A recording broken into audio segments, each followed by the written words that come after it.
All right, here we go. I think we're live. Hello, everybody. Welcome to K.I.S.S Recovery 101. This is Bridge Sky. I'm going to be the host tonight, as I have been many nights. But that doesn't mean I'm always going to be the host. So I just want to put it out there in case sometime, I need a co-host or a replacement or I need to take a vacation. Other people can step up. So tonight, I'm super excited. Got another female here with me tonight. And I'm going to let you introduce yourself, if you don't mind, guest. Sure. This is Veronica. I am the host of Truth 101, and I am super excited to be here. Thank you so much for having me. You're welcome. I'm so excited you said yes. Girl, you crazy because I'm watching you. Keeping an eye. Well, because I catch the Truth 101, and you've been having, interviews live lately, even today. Yes. Right before this, I was like, "How is she gonna make it here? Did she forget about me?" But you're on it, and you're such an inspiration. I actually caught your recent episode with Jessica, and that empowered me as a female, and just so much that we're gonna talk about. Yes. So the focus tonight, though, the name K.I.S.S Recovery 101 is, I liked the basics, the simple things of recovery, and there's so many different paths. And one that we haven't focused on a lot yet is faith-based recovery, and there's so much out there nowadays. Yes. So do you want to talk about, I know you're really immersed in it. It's just, I love it. And if you want to talk about how you do that path, how you do that recovery path. Sure. So I'm a Christian. I believe that Jesus Christ died on the cross for my sins. It's funny because I got 4 DUIs. So around about my third one, they tried to send me to treatment, and I went to treatment. Part of my probation was to do NA groups and AA groups and things like that. I just never fit in. I just didn't feel like I connected with anyone. I didn't feel like, actually, I was in a place where I didn't think I should have been there. It's like, this is for drinking. Like, you guys are going to actually make me have to go to meetings 3 times a week for drinking. I was in a bad way because I was in a place where I didn't, step one, recognize that I was powerless over what was going on. Things are unmanageable. Yeah. I didn't admit to myself that this is what was actually happening. So it wasn't until long after my 4th DUI, I was just very rebellious, and I was just stuck on the fact that this is alcohol. This is what we've been doing in my family. We drink, and it's not hurting anyone, and whatever. It wasn't until maybe 3 or 4 years after my 4th DUI, I found Jesus. And I went in there. It's so crazy. My recovery, all of our recovery is different, and mine is just people used to say you're in recovery, and I was like, no, I'm not. I haven't went to NA. I haven't been to treatment. I'm not in nobody's recovery. What are you talking about, right? But today I can say that I am in recovery, and I'm proud to say that because recovering means that it didn't take me out, right? I didn't die from it. I'm still here, just recovering from it. So I'm grateful for that. But it was a long journey. I started off, I used to use ecstasy. I smoked weed. I drank. Those are the main 3 things that I did. So weed had been long gone because I was on probation for DUI. So that X'd that on out of there.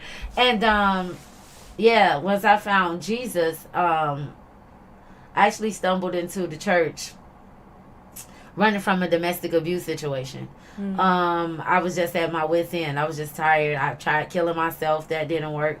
And I was like, okay, well, I can't die. It must be some type of purpose here for me to do something. And so I started going to church, and I started a discipleship class. And in the discipleship class, I just started to learning about power. Because I never realized I even had any power, right? I had let the liquor take over. I let the man take over.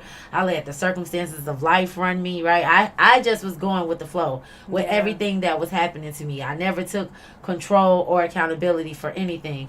And that discipleship class helped me to start doing that. It helped me to know that, first of all, this man didn't have power to do anything. If I tried to kill myself and I couldn't die, who was he to kill me? That's up to God. No one can kill me. No one can take my life from me. Somebody can walk up to me, shoot me in my head, but if God doesn't say it's time for me to go, it's not my time to go. And so I'm still drinking, though, while I'm in discipleship class, because in my mind, I'm doing good. I'm not drinking fifths of Hennessy anymore. Yeah. I'm just having a little wine. Jesus drank wine. What's wrong with that, right? I'm just having wine. So I started to pray. There you go. You know, it's grapes. But I started to pray, and I prayed differently because I wanted something different. And I prayed this prayer. But I asked God, you know, God, whatever it is that you need me to be, I need you to help me be that. Take whatever off of me that's preventing me from being that person. I just wanted to be the woman that God created me to be. And over time, I stopped smoking cigarettes. That was cool because I actually wanted to stop smoking cigarettes. But when it came to the liquor, what happened is in 2020, I had a glass of wine, and I got sick. Sick. I couldn't believe it. And I'm no quitter, so I had to try again. Research. I had to make sure that I didn't get a bad batch of wine or something. I'm like, what's going on here? Tried it again another weekend because I got to a place now where I'm only drinking on the weekend. It's so crazy how the addict mind thinks, right? Oh, yeah. We try to always justify things and make excuses, right? So I wasn't drinking hard liquor, but I was drinking only on the weekend. So the following weekend came, same thing happened. I got a headache. I was throwing up. And I mean, I was drunk like one glass. Wow. And I knew it. Like, my walk with God was so strong, I already knew what it was. I'm like, yep, he's taking this away from me. And I left it there. I didn't pick it back up. And so what keeps me strong in that is, number one, the relationship. Just knowing that this is something that God has been trying to do in my life. That's why I have 4 DUIs. If it was working for me, I wouldn't have 4 DUIs. You know what I mean? Consequences. Right. Like, it's some people that can, you know, have drinks and chill and whatever. We all have different paths. And that's okay. But for me and my path, I don't think that was something that God wanted me to have. So he took it. And so that's what keeps me strong in my recovery right now. I'm a leader also, you know what I mean? And I want to make sure that I'm authentic at all times. And I'm leading by example. Not to say that the people that are coming up behind me, I'm going to judge them if they drink, because we all have different recipes is what I like to call it, I right? like that. Like I got my own recipe, and in my recipe, it don't involve liquor, right? And that's just that, you know. But somebody else, they can still have a righteous walk with God or a righteous walk in their recovery, and they can have wine or they can have a cocktail when they're hanging with friends, you know, because our walks are all different. And I just want to be true to mine. And so that's what really motivates me, is just knowing that I do have the power, right, to say no and to stand on it. And I have a great life. Like, I'm so blessed. I realized I didn't need those things. I used to feel like anytime there was an event, oh, well, we're going to barbecue or we're going to have a family outing or dinner. Oh, well, I'm going to get the liquor. Like, it wasn't a function. Pre-game. Exactly. It wasn't a function if I didn't drink. You know, that was my happy. It wasn't even spending time with the family or, you know, getting around each other. The happy was in the bottle. But now it's like I'm just happy off of life. You know, like you were saying, like, I'm here, there, everywhere. That's my joy in life, you know? So that's what my recovery kind of looks like. I'm just giving back. That's what I want to do. Yes. I have a heart you to give serve. a lot back. Oh my gosh. Like, I thought I was a busy person. Yes, ma'am. So, I'm happy to say there's somebody who does times 2 what I do. Thank you very much. Okay. Oh, Jay says hi. Hey, Jay. Oh, Mahana says, what a beautiful testament. Okay, so our listeners are listening. That's awesome. So, yes, what I wanted to focus on is, so I noticed there's a lot of churches now that actually offer, like, a separate, well, it's still included in the church, but, like, another recovery total based within the church. I know Eagle Brook is one. Grace I've seen pop up. Like, what does your church do, or do you have anything like that where you go? Yes, we offer NA groups. So they have that there. Actually, Jay is facilitating one of the groups, North Minneapolis, off of Broadway and Penn. So that's what they have, the 12-step meetings there. Really, With our faith-based recovery, it's in the discipleship program. Okay. The discipleship program is a life skills program. So it teaches us how to live life, how to cancel out all those old negative thoughts and replace them with new ones. And so that's very much life-changing. But we do offer both. We offer that, and we also offer the NA groups too. That's wonderful. Yeah. And I know for myself, I needed multiple paths, especially in the beginning, because I was so lost as a person. And AA and NA, that one path originally didn't work for me. I needed more, for sure.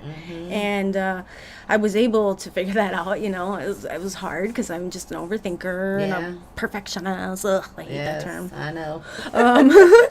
But overthinking it, and when I just realized to just let go and believe and have faith in a higher power, I was able to it was this burden lifted. Yes. And just focus on healing. Yes. I thought it'd be interesting to bring up Webster's definition of faith.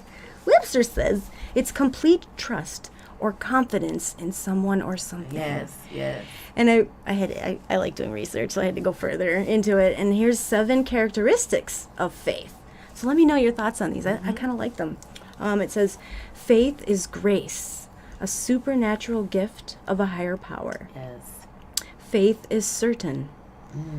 Faith seeks understanding. Faith is not opposed to science. Faith is necessary for salvation or liberation. I call that freedom. Yes. Grace enables faith, and its faith is the beginning of eternal life. Yes.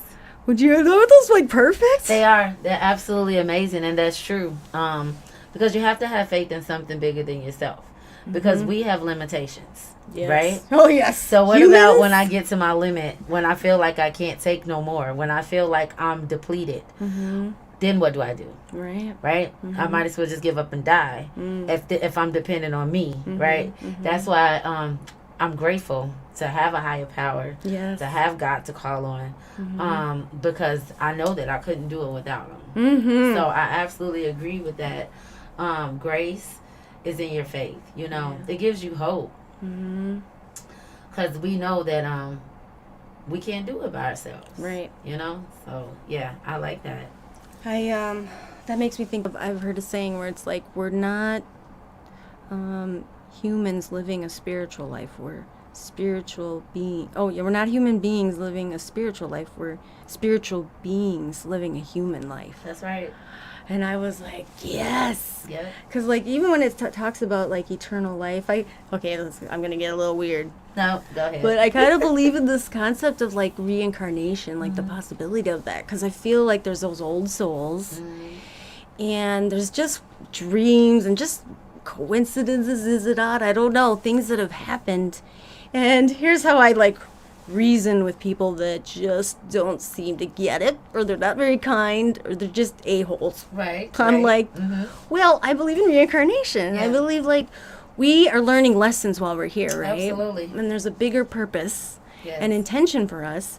And if we don't figure it out in our little human lifetime, guess what? We're going to be coming right back. So you get it right. Until you figure it out. That's why I'm really hoping this is my last trip here. But for the folks that just aren't getting it, and I just want to be understanding and just not, hate on them. Yeah. I'm just like, you know what? This is supposed to be the first Earth life here. Yeah. As a human. They're just going to need a few more lifetimes, and I'm just going to understand. I'm just going and give them some grace. Amen. So it's pretty scary to think of it that way, because it's like, okay, God, what are you trying to teach me, or what is it that I should learn? But I just think we should always be being kind. Yes. Because we're always dealing with something. You might not know what a person is dealing with just by looking at them. But we should just always be loving on people and treating people the way we would want to be treated. Absolutely. I believe in eternal life, and I believe that what we do here determines what we do in eternal life. You know? And we are here for a purpose. If you don't believe that you're here for a purpose, then you're pretty much here for nothing. You know what I mean? Mm-hmm. So then all of your pain, all of your trials, all of your tribulations are for nothing. And me, I believe in a higher power. I believe in God. And I believe that God loves me. Mm-hmm. Why would a God that loved me just allow me to go through things for nothing? Right. You know what I mean? Mm-hmm. I believe that we go through things so that we can go back and help other people. Yes. So we can learn from those things and teach other people. Mm-hmm. It's bigger than us, because otherwise, the God of my understanding that I believe, he could have just saved me, cleaned me up, and took me on to heaven, and I could be in paradise. I wouldn't be dealing with this. Or even in your theory, reincarnation. If it was just about you and what you were doing in your life, when you pass on, you could just go and you can stay and you don't have to come back, right? So it's about giving. Our life is a sacrifice to give. Yes. And if we don't give back, then everything that we've went through, we just went through it. And I refuse. Like, I've been in some stuff. I refuse to just die. Like, okay, she went through all that and then she died. Right. That's not going to be my story. Right. Far from it. That's what Thank suck as a story. Yes. In fact. That would be a terrible She book. jumped out of a car. She got beat for about 20 years. You know what I mean? She did drugs. She sold drugs. And she died. That sucks Nobody as a wants to read that story. book. Yeah. Oh my gosh. Yes. Well, and that for me, when I finally got to that desperate moment, I remember when I finally like crossed over, it was like this awakening and this understanding that like, okay, somebody's keeping me around, Yes. you know? And I realized once I started to really do service, Yes. to really feel like my life was useful, now I can look back and see all those experiences that I survived Yes. had a purpose. Like that in the beginning, like that's the only way I could reason with it. I'm like, how did I survive all this BS? Come on. Because before it used to be, why me? Why am I going through this? Like, why me? And now I'm like, I get it. Yes. Because my higher power knew it was like a challenge. He knew, he or she, my higher power is genderless. Like, I think that's a human peon thing. Like, my Yes. great spirit knew that I would survive. Yes. And learn the lessons that I needed to learn. Because when I go to, like, my women's meeting, my bad mom's meeting, girl, I'll be sharing some shit. That is cute. And it's nice because they'll come up after and they're like, I'm so glad that you talked about that. That happened to me too. I thought nobody else, you know? Yeah. And that's why I think it's so important that, especially as women, especially as mothers, that we really share our shit. Yeah. Because there's so, for years, I didn't think anyone had gone through what I'd gone through, and been who I'd been, and done the things I'd done until I heard other women talk about it. And then it made me feel okay. And that I could start to forgive myself. Yes. That was such a big piece. I couldn't forgive myself Yeah. for years. Okay, I love that you're talking about this disciple class because Yes. it's gonna actually tie into our clip. Okay. Well, let's Okay, hear it. so we're only gonna play 2 minutes of it. Oh, I always forget to look at people interacting, so I'm like, it's a live show, interact, and then I never look at them. So Jay says, oh, she's a hope dealer. And that's where my hope comes from. Oh my God, he's so sweet. He is a sweetie He loves pie. you. Mahana says, faith is what carries us. Oh, I love that. Yes, Mahana. Yes. You're on point. Okay, so this clip is actually Dr. Gabor Mate. Yes, I'm a little obsessed. But he's just so wise. And he puts words like how I try to think and express them. No, he just does it so beautifully. Yes, I love that type of stuff. Yes. And so this one is, okay, so the video is called How Not to Screw Up Your Kids by Bad Parenting. Okay, but it's an 8-minute clip, but we're just going to play the first 2 minutes because I love what he talks about how disciples, you don't discipline. You don't discipline people. Like, I don't think it's just parenting. I think it's in general. Yeah. You want to make them your disciples, and it should be the opposite of that notion of like punishment. It should be more of discipline your, that structure and wanting those things. But anyway, I'm going to ramble. Let's just get into it. So, never mind. Power on. This is Sally, my tech assistant speaker. She's cute. She's very verbal and colorful. Bluetooth connected. And she just lets me know what's going on. Okay, so we're going to get right into it. Here we go. And there's our perfect alarm. Okay, we're on track. All right, here we go. And the more authoritarian we become, the more pressure we put on them. the more they resist. So if you want to discipline kids, we actually have to make them our disciples. And the disciple is not somebody who's afraid of you.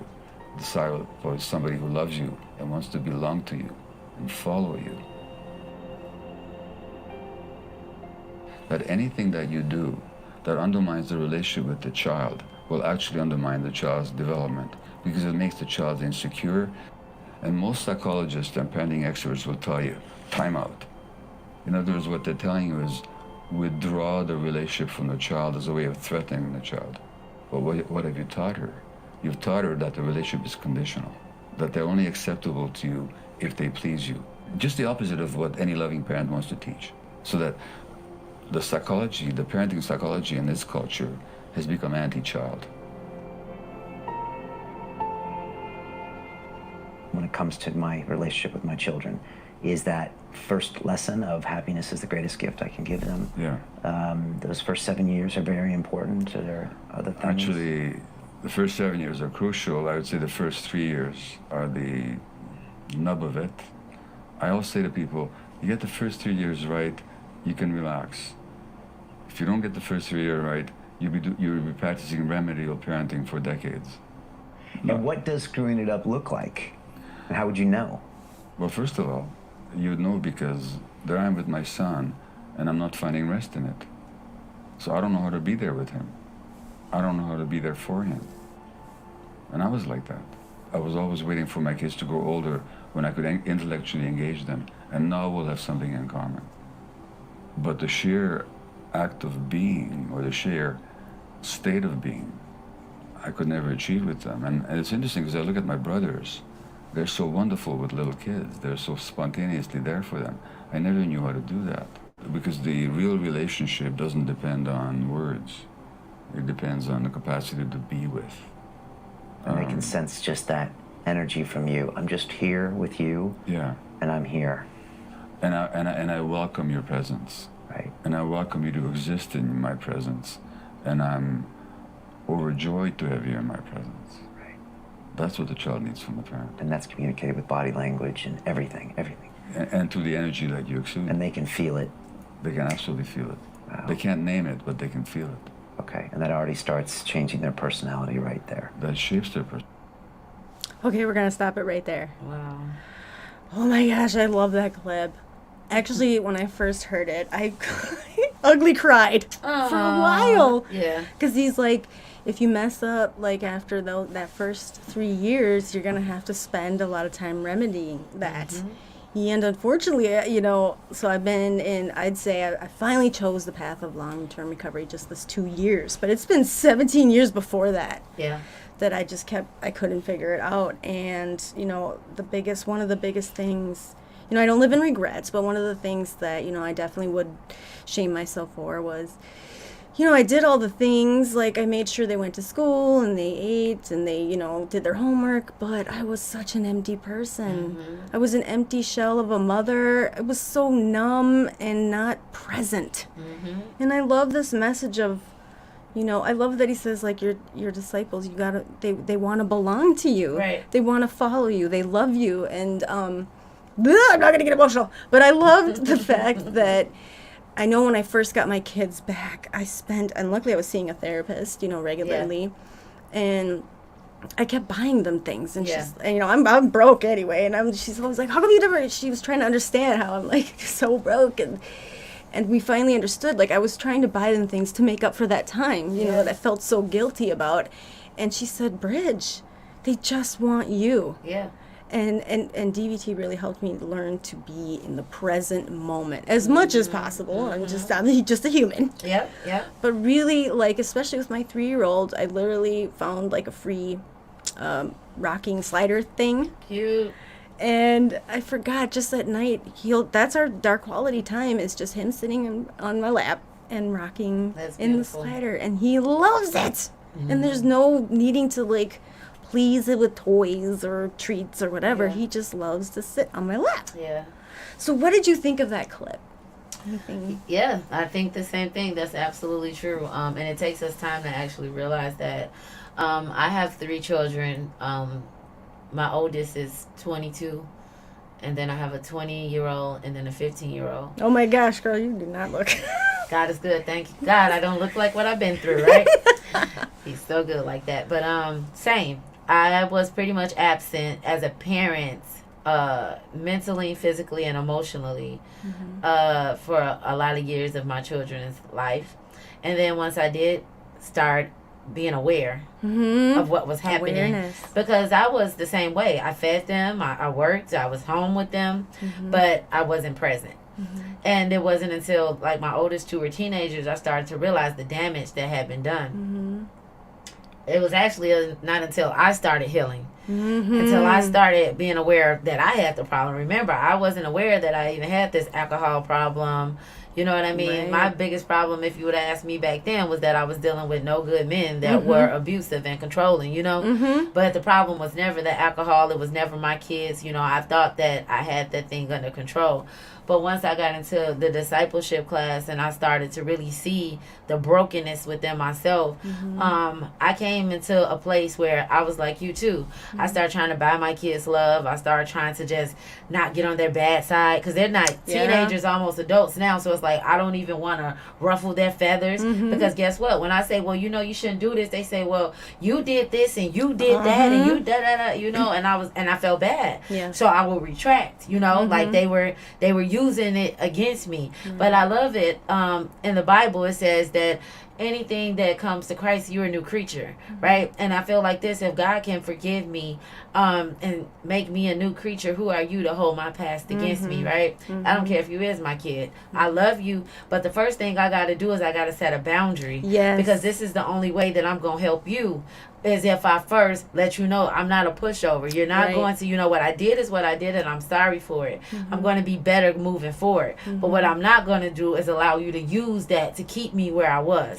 Because that's the same thing that has sent us back down the road that we was on, because now we feel shameful and we are full of guilt and we're people pleasing. Even though they're our kids, we're still trying to people please. You know what I'm saying? No, it's not going to work that way. So I get it, because I went through that. And now today, that's the best gift that either of us could give our kids, is a healthy us. You know what I mean? And lead by example. Don't talk about it, but actually be about it. You know what I'm saying? And me and my kids are good friends. We talk about everything. Do we still have our moments? Absolutely. But I can stand on my authority. You know, and I'm like, they'll try to say stuff or whatever the case may be. But still, I'm standing on my authority, because I know that I'm doing better. You know what I mean? I could never go back and try to fix what I messed up. Never. Never. And you'll be forever indebted if you're trying to go back and fix things that you messed up. That's a lot of time. Time is something we don't get back, but you do get an opportunity to do something different moving forward, you know? And I just take full advantage of it. Oh, I love that. That's spot on. And I think that see, my mind is going fuzzy again. I know for me, in the big book, it really talks about, you know, so making an amends. I just remember the first time, he's now 16, but I remember the first time, he's probably 8 or 9, when he realized kind of what was going on, because he had to be away from me for a little bit. And I remember in the car, and just his doe eyes looking at me, and I was, again, making all the apologies, right, making all the I'm sorries, and he just looked at me, and he didn't say a word. And I knew he was done with my sorries. You know, he knew the gig was up, and I just felt crushed. Like, oh my gosh. And even then, you know, I think the guilt, you know, wouldn't allow me to, like, I went to that denial. Like the delusion of control. Like, no, I'll just, you know, I'll fix it. And then I would fix it for a little bit. Things would be good. And I'd go right back into my shit. But I remember I could see his face clear as day. I remembered, like, he was really figuring out things. And I couldn't even fool. You know, at that point, I realized I couldn't keep fooling myself. I was really lying to myself. And so it was wonderful that now where it sits. Okay, here we go. Here's a personal story. Let me put myself out there a little bit. So once I started healing myself, you know, I definitely got them all to see a therapist as well. And I've been an open book with them. They Yeah. haven't really gone into that yet with me, but it's always there when Yeah. they're ready. Yeah. And I remember his therapist called me and she's like, "Hey, so your son wants you to come in on a session." And my heart was like, "Of course, I will do it." Of course. And I just remember going in that room with them and just my heart was just racing and my hands were shaking and she did not hesitate on going at me. Yeah. And it was such a mind-blowing experience because she was just asking, like, I was in the line of fire, asking questions. Well, why did you do that? What happened to you? And don't you feel, okay, so the question that stuck out was like, but don't you feel bad about what you did? Yeah. And I said, no. I said, I don't regret it because I wouldn't be where I'm at today. Yeah, if it wasn't And for I that finally stuff. love myself. Yes. And before this, she had asked about, like, she was, I don't know, I assumed that she was asking questions that my son wanted to know, maybe. Yeah. So I was just answering about my childhood and all these things. And he was, oh my gosh, he came to my rescue, Nice. to his therapist. And she goes, how does that make you feel, her saying that? Like, well, how do you feel about that? And he goes, I understand. Oh. He said, still makes me want to cry. He said, I get why, maybe things happened the way they did, and I Yeah. don't blame her. And that's all I needed to hear. Yes, yeah, you're free. Like, oh my gosh. Yeah. So it took years, Yeah. and it took lots of just action. Yeah. One thing I like to tell my girls that I work with is you apologize once. Yeah. You make that amends to what you believe in your heart, and that's it. Yeah. Because yes, there's a lot of our children that want to, especially the older ones, want to throw back. Yeah. And they'll hold you by the string with it and puppet you around with it. And you can't heal that way, and neither can they. Right. We want better for our kids. So you have to hold them accountable, not continuously let them plan off of what used to be. Yes. But our responsibility is to be an open book, right? Growing up in my culture, a lot of parents and grandparents would tell you, mind your business.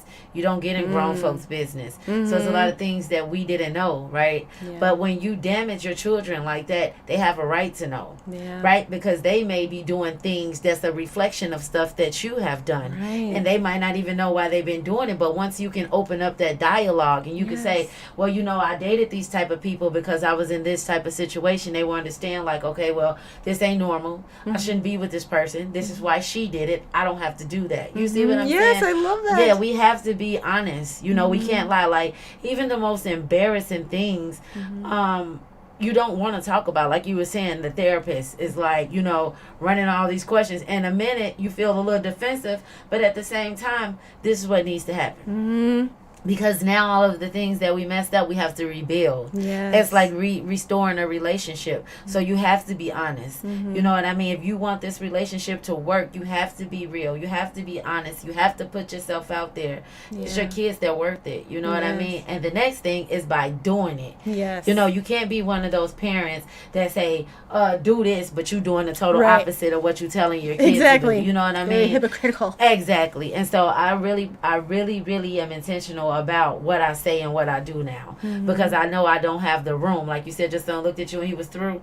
I feel like my kids would go there after everything that they've been through, and now they trusted me back in. Yes. And we've restored our relationship, and then I turn around to be a fraud. Yeah. I go back on my word, or I go back to my old ways, that will crush them. Yes. And they probably would be done with us. You know what I mean? So Absolutely. I think it's just another way to hold us accountable too, to keep us going forward. You know what I mean? So Absolutely. it's beneficial in a lot of ways. Yes. Yes.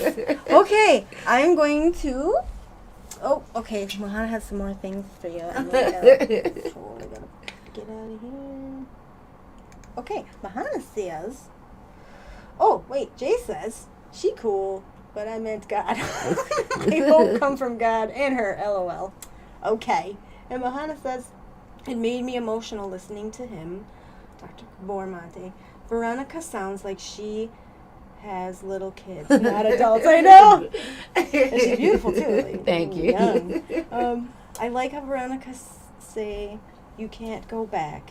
You can only go forward." Yes. Okay, and so you're well aware. So we have two segments. Yes. The first one's called the hot seat. Uh-oh. Okay, so it's 3 heavy questions. And they're meant to be, I'm not like putting you in the line of fire. Just answer as you feel comfortable. But my intention or my thought process behind this is that there might be someone else out there asking themselves those questions. And something you say they might be able to connect with. Yep. Because those heavy questions you don't necessarily heal. Like Right. everyone's how you doing, or they don't ask those deeper questions. Yeah. And I needed to hear other people's answers myself to really be able to look at myself. Gotcha. And then the last segment is just for fun. It's called Live Facebook Memes. And so I'm going to flash you just through the week memes that I found either funny or like an aha thing or whatever randomly. But like Facebook Live, you're going to like give me a reaction like thumbs up or I love it or laugh out loud and then comment too like you would on Facebook. Now, thanks to my previous guest, Jason, he pointed out that I should step up my game a little bit. And so, listeners, if you are like listening and you have your phone, I'm actually going to flash the memes so my poor guests don't have to really try to describe what you're looking at. And then I think it'll actually go off a lot better. Some of the memes, when I heard the show later, I was like, I'm laughing hysterically, and I can hear why nobody else would find it funny, because you can't see. Okay. People aren't mind readers. I have to remind myself of that. Okay. So, let's see. What are we doing on time? Oh, good. We got 4 more minutes for the hot seat. So there was this interesting thing that was shared in a meeting that I loved, because I know in the beginning of, even after my surrender, I was angry about it. And I had really lost faith, and I had really lost hope in everything. And I knew there was a power greater than me, but it was really hard for me to find it. And I stopped talking to my higher power. And so how I found my way back, so prayer, I've heard, is like speaking or communicating with your higher power, and meditation is like listening. And so I definitely do like a meditation reading every day or night or both, depending on my day. Right. But I love this. So here's what it says on prayer. It's really great. It says, when we say that prayer is talking to a higher power, it doesn't always have to be literally in the form of actual speech. Thinking a prayer, writing it, or signing it may work for you. The key is to develop a form of prayer that feels right to you. If you have been attending meetings, support meetings, you have experienced saying a prayer. Even if the only prayers you say are the ones at those meetings, you have been asking a higher power to keep you sober another day, for knowledge and the power to carry it out. These are healthy habits that are helpful, healthy, and may one day save your recovery. Power off. Oh, thanks, Sally. Jason.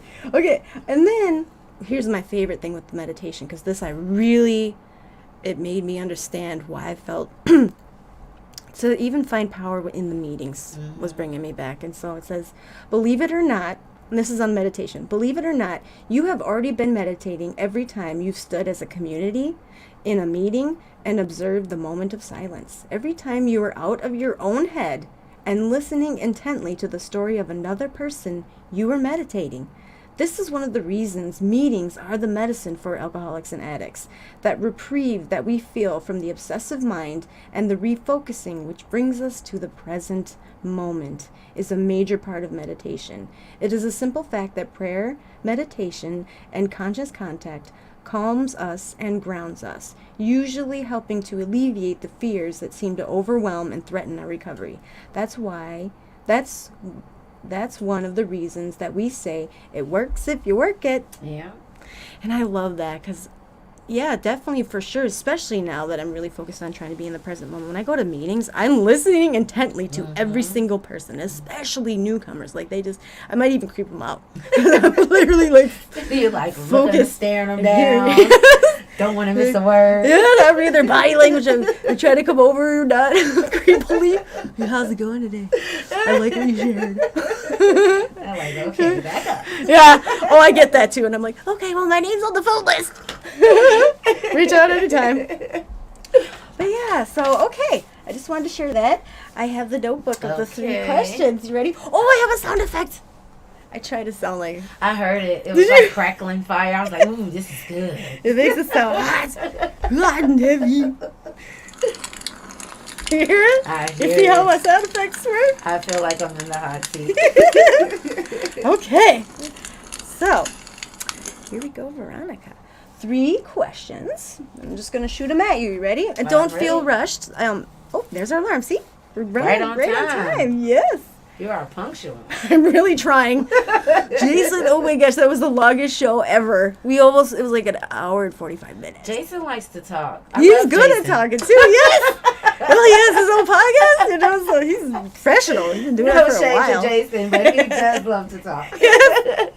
Oh, okay. Question number 1. You ready? Yes. What do you dislike the most in people? What do I dislike? Selfishness. When people only see things their way, like judgment, because of they only seeing the way that they see things, right? Instead of trying to have compassion for people and having grace for people, I don't like that. And I've been praying about it because we're supposed to love everybody, and I do.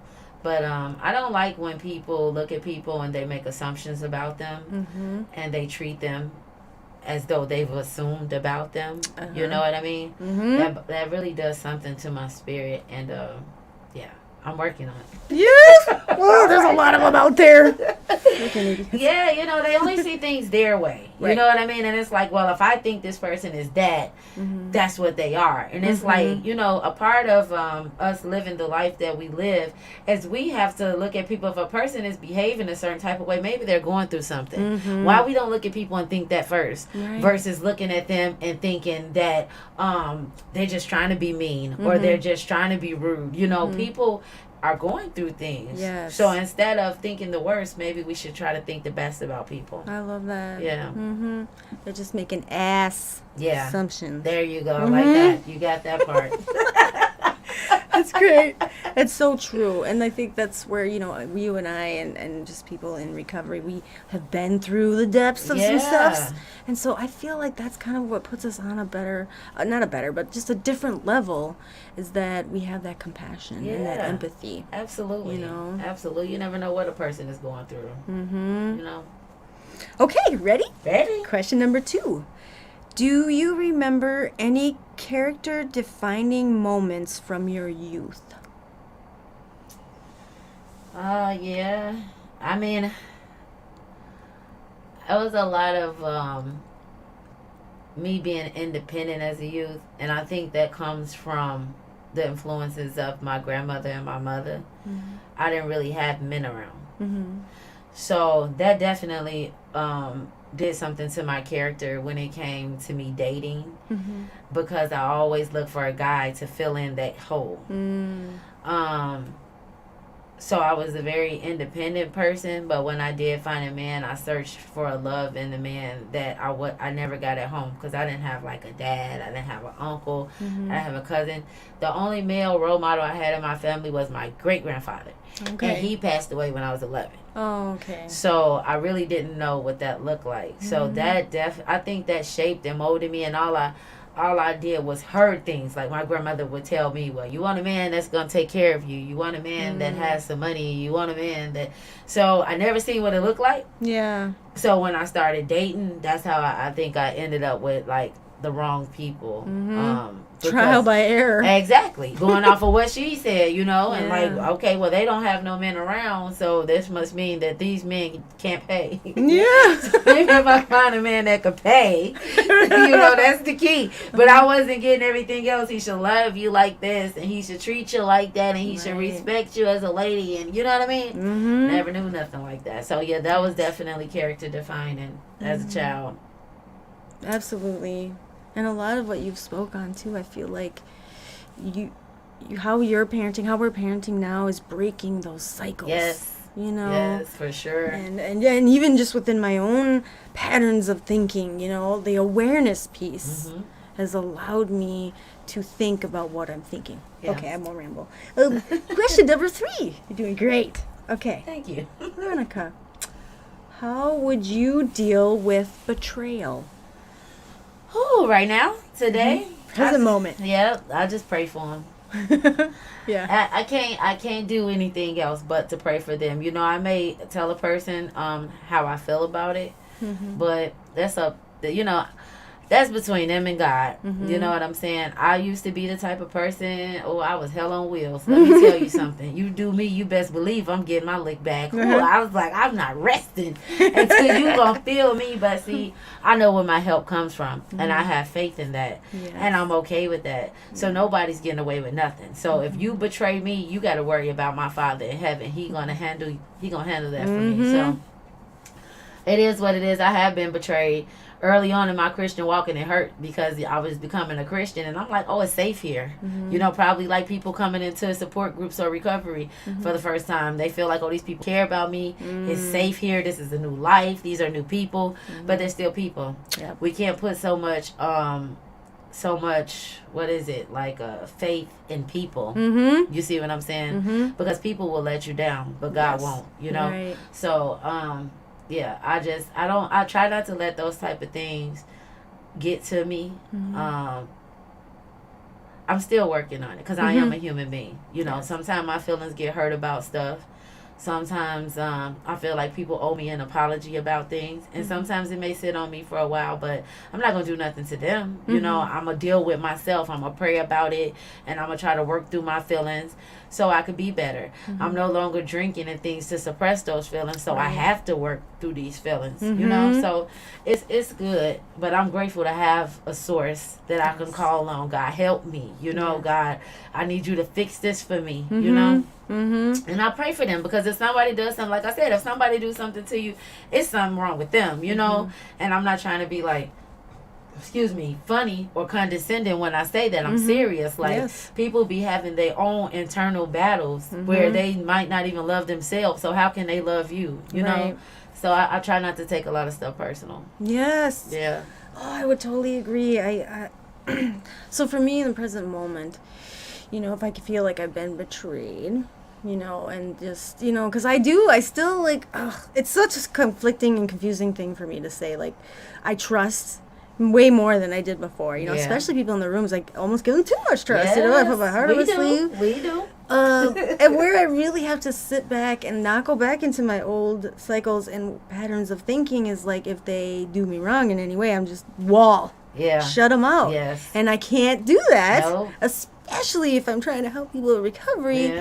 So where I've found is, like, if they've hurt me, you know, and I know that they directly, I know it might not, well, it felt intentional, but I do realize that hurt people, right? And there's all kinds of things going on. I know it's not me. But I love what you already said. My favorite word is boundaries. So for me, I will say, for my mental health and my recovery, I need to take space. And, you know, that's literally all I will say. And I don't say anything like, I'm never going to talk to you again. I never, like, I don't ghost them. Back in the day, I wouldn't even deal with you. You were done, like, dead to me. At least I give them the grace of, I'm going to set this boundary right here. That's really because I do care about you. And maybe in due time, this will work out or whatever.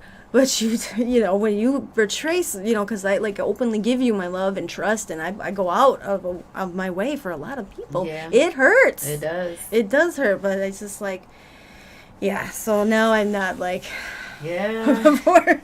Because we're so used to not feeling, you know? Like you were saying about putting up a wall, we're used to that. But if we want a new life, we have to do things differently, right? And if you got a wall up, you don't let nothing out, but you don't let nothing in too. And I want the fullness of life, you know, so which means that you're going to have to trust, but you can definitely set boundaries. You know, I'm not going to give you more than I'm willing to lose. It's just like borrowing money. If I can't afford to lose this, I can't get it to you. You know what I'm saying? I'm here for you. I love you, but I can't open myself up all the way to you.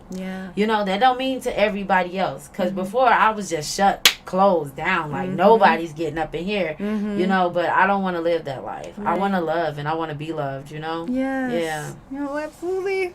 Okay. That wasn't so bad, right? No, it wasn't. It's did cool. Great. I've been in harder seats than that. try not to get too. I've asked a couple times, a couple questions, and one of them. Well, she was my friend, you know, so she was like, "I'm hot. It was really I'm literally hot here." Woo. So okay, wonderful. So. Oh man, to just keep I love the interactions, listeners. Thank you so much. So, this is this is high tech right here. That's it. Woo! And we're on the memes. We got 10 more minutes. Okay, so Mahana says, Veronica. Oh no, I like how Veronica says you can't go back. Oh yeah, I'm only going for it. And Jay just says I agree. Okay, I don't have my glasses on either, Veronica. I'm terrible. I always think I know I forget something, and it's always as soon as I get here and I have to read the screen, I'm like, yep, it's the glasses again. Okay, so this is the segment that I really personally enjoy because it's just fun and lighthearted, and I also like to share. I like memes; they bring me joy, and I like to share them with other people live. So we're gonna try something new tonight, and I'm actually going to try to put them up on the screen, so you're not just staring at the the background. You're going to be able to see the screen, the memes that I'm flashing. But I'm still going to have you kind of, you get to look at them first before I flash them. Look at me too. Oh, wonderful. Yeah. Yes. Okay. So, yeah, let's just do it same time. Okay. Okay, here we go. Now, they're very random. I did preview them because I had to put them in here somehow. So, let me go in. But, yeah, you just be honest. I just third order. Here we go. First one. Have you seen The Wedding Singer? Yes. With Adam Sandler? Okay, Yes. good. Can you see that one? Does it show up? Oh, there better be a delay. If not, I can show you with the phone because I'll put them on the phone too here. Yeah. I see it. His best friend? What does he say? When I see another mom gritting her teeth and angry whispering at her kid in the store. Yep, that's about the size of it. And in his voice, his character, ooh, I like her. You know, when you're having those moments, and especially in the stores when I see other parents going through that, I'm like, and she's holding it together, and I know she's about to lose her shit. I'm like, you're gonna be okay. Yeah. Like you. I'm like, give me the kid. I will pinch him. I've had a moment in line when the woman behind me is like, she sees I'm about to lose it, and she's like, "You're doing good, girl. You're doing okay. We feel you." I'm like pulling up, trying to de-escalate. Oh no, you need to calm down, little kid. Calm down. Trying to team up. Oh man, my kids will just escalate more. Okay, here's the second one. I'm just gonna also pull it up on my phone because I feel like there is enough of a delay that it's throwing it off. If I can remember. Okay, we're gonna do this one. I actually saw someone just flash this already. So you look at it.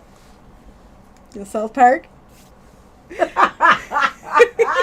wanna read that one? When you accidentally introduce yourself as an alcoholic at the staff meeting. No, for real, that's like you're automatically, it's like an automatic response. I am Veronica and I'm an alcoholic. Oh, this the wrong room. I've done the bridge, and then now I just say recovery luckily so I can get by with stuff. So I'm like, yes, bridge, recover, the bridge sky, I'm bridge sky. It's so automatic, It it's is. like, oh my God, sometimes I'm in meetings and I'm like, do they have a recording? Yes. Are these people lip talking? I know. It's just instinctive. Yes, it is. It is. That is too funny. Okay, here's another. Oh, we're gonna go to this one. I thought you might like this humor one. Uber. Have you ever gotten an Uber before? Uber Eats? Be prepared to meet Jesus outside. But the Uber Eats just threatened me. They think it's the end. Like, it's time to go. Jesus. Your time is up. Yes. Jesus. That'd be pretty cool. Be prepared to be Jesus outside. I might have to pull up and give him this food for free. Here you go, just because. That looked real nice to me. Oh my gosh, I love that one. Okay. That is too funny. Jesus. Okay, this one. I just totally resonate with this one. If I ever tell you, I'm going to call you right back. Just move. This is my life. Right? I don't even do it. I'm like, you know what? I'll talk to you tomorrow or something. Like, it's just not going to happen. Yes. Yeah. And absolutely. I feel like my friends should understand that. They really should. I mean, people outside my circle might not get it. Be like, That was like 10 hours ago. Like, what happened? I'm like, oh, I have 5 kids. You need to understand my struggle. Do you really want the list of reasons? Oh my goodness. You know, talking on the phone is so overrated these days. Uh-huh. I'm sorry. I love you. Shoot me a text. Like, my background is not going to cut it. Like, my kids, if it's not my kids, my grandkid, or it's work, or something, I just don't have the time. Exactly. That's so true. That is so true. I like that one. Well, and my little ones immediately know I'm on the phone. Don't they? They immediately start acting up. All of It's a like, sudden, it's jumping pointless. off It's the pointless couch. for me to even take a call Yes. when I'm at home. There's no point. Okay, this one's funny. Okay, this one I'm embarrassed about, but I thought it was hilarious. I've been standing here for 30 minutes, nothing. Oh my gosh, that is so funny. The cheese is supposed to be entertaining. Entertaining What? I cheese? wonder what kind of cheese is that? The cheese It's spread? not doing anything. That expensive cheese. It has its own label. Where is this? I'm going to look for that when I go in the grocery store. I just It's want to supposed see like if Whole it Foods or exists. some of those I fancy bet places. it's in one of those bougie I stores. never go to those places. Yeah, I was gonna say I never go to nothing like that, but that's hilarious. I would be that person that would take that picture too. Yes, like what exactly does this cheese do? I want to see. It's supposed to be entertaining. Okay, you ready for this one? Did you really write a self-help book on how to not fall down the stairs? Yes, it's a step-by-step guide. He's funny. I think that might be necessary. Well, back in my day, it would have been necessary. Yes. Oh, and what I love about it is Norbies. You know, to the Norbies, that's just funny anyway. Right. But to us, it's like that extra level. Yes. Of the steps, Yes. step by step guide. We need those steps. Yes. Daily sometimes. Oh my goodness. Okay. I made sure to limit it. I've had a couple of guests that You are like, have been having fun. how with many this. more do we have to go, Brad? So I'm like, okay, just pick the top ones. Okay, so this one. Okay. Read that I one. try to act nonchalant, but underneath I'm chalant as. Oh yeah, What as if? that's me. That's me I try to a keep lot. it like so calm, cool, and collected on the outside, but on the inside, it's like some real crazy stuff happening. But you know, I'm like one of those people want to maintain my composure at all Right. times. Right. Especially in professional places. And I've literally, you know, like there's this saying, like you can take the girl out of the city, but you can't take the city out of the This girl. is You know, and I'm true. professional and everything, but that would okay, I'm not trying to call out anything situations, but like I have to be professional. Right. If someone's coming at me with an attitude, and then they're just saying in my face, I've literally had to be like, put my hand up and say, okay, you're right, but I need you to walk away right now because I'm feeling really defensive. Okay, I'm get feeling that. really defensive. Like my language is so different now. Yeah. 'Cause I definitely wouldn't have said that before. Yeah. And I definitely want to just put my hand up And and hold it up to I like am say proud walk of you. away. Right? because I know the struggle. Trust you. Woo! me. Oh my goodness. I had to leave the office for a little Yeah, bit, yeah. extended lunch break to collect myself Yeah. because of that awareness piece. I'm like, why do I want to beat this person up? Why am I so Why upset? am I taking this so far? I need to calm down. Yeah. You know, so. No, it happens, but it's just the awareness that you realize, like, Yes. because it used to be a time where we didn't even think before we reacted, Right. and we're still human. You know, Yes. don't ever beat yourself up for being a human being. Yes. You know what I mean? Yes. It's a difference between having a thought and acting it out. You Yes. know, like I want to slap this person. Yes. I've pictured it in my mind. I've seen the hand saying hello to the face. Mhm. I've seen it hit, and I've seen the slob come out the mouth. Yes. It was a beautiful picture. It gave me satisfaction. But instead, I walked away. Right. You just got a victory. Period. Right? You know? Yes. Oh my gosh, victory for her especially, and me. Okay, that's great. And this one I just caught this morning, and I had to sneak it in here. It was on somebody's group page. There are two types of people in this world. Oh my God, I need to fill up. And B, I got this. Oh my goodness. I know a B. I know a B. I'm living in B daily. It seems like. I'm so afraid to be on B. I'm not A either. Yeah. And he's like, they got 3/4 of a tank. They got, I need to fill up. Get out of here. No. I'm always like, and my car actually shows when I'm down 50 miles. They go Yeah. ding. And I'm like, Yeah. okay, now I really got to figure things out. You start map to see how far it take you to. I can get where Yep. I'm going. Yep. Oh, girl. That's only 16 rounds. I got 50. I'll make I'm it. so glad we're off tomorrow for President's Day. Because I'm like, okay, I got enough gas. Make it to payday. Oh my if God. I don't do extra. And gas extra is activities. ridiculous now. $3.50 a gallon for Yes. unleaded. Oh my gosh. Ugh. And everyone's like, oh, like if I get a gift card or whatever, I'm like, oh, great, gas money. Thank you. Yes. That's exactly what this Yes. extra money's going to. Thank you. Yes. I really appreciate it. Gas is crazy. Oh, go treat yourself. Yes, gas. Gas. Thank Yeah, you. 'cause I gotta I make treat it to myself work. to get to destination B. Okay, well, that was it. Thank you so much for coming on the show. Thank you for having me. It's been fun. And oh my gosh, do you want to plug? Will you plug again your show? 'Cause Yes. it's been wonderful catching. You've just been busy with it too. I have been. I've been doing a special segment this month. It's Truth 101 on Facebook, and if you're on YouTube, it's the Truth Talk 101. So, yes, I encourage everybody to check it out and just come get a word, come get filled. It's been blessing me and blessing others. So I'm just grateful to be able to help. Yes, strengthen that faith. Yes. And you do it so beautifully and with so much grace. Thank you. So such an inspiration. Okay, guys. Well, I hope you enjoyed. I hope I get to listen to this later and view it, and I hope the memes things was a hit. And next week, Jason, I actually got to talk to his co-host partner Charlie. Today we did a Zoom training thing tutorial, and so by next week, my thing is I'm going to try to have an intro instead of just a countdown. Nice. Did you hear a countdown? I'm try to have Yes. something a little fancier, but I'll try. You Yes. can hold me to that. Okay? I was attempting some things, and it's going to be more than a few days. You're working on it. Yes, I'm working on That's it. all that matters. That's all that matters. All right, everybody. Have a great rest of your night and a great week. And thanks again, Veronica. Thank you It's for been a having me, pleasure. Bridge. You're super fun. All right, we go in this. And I'm going to try something else here. Let's see.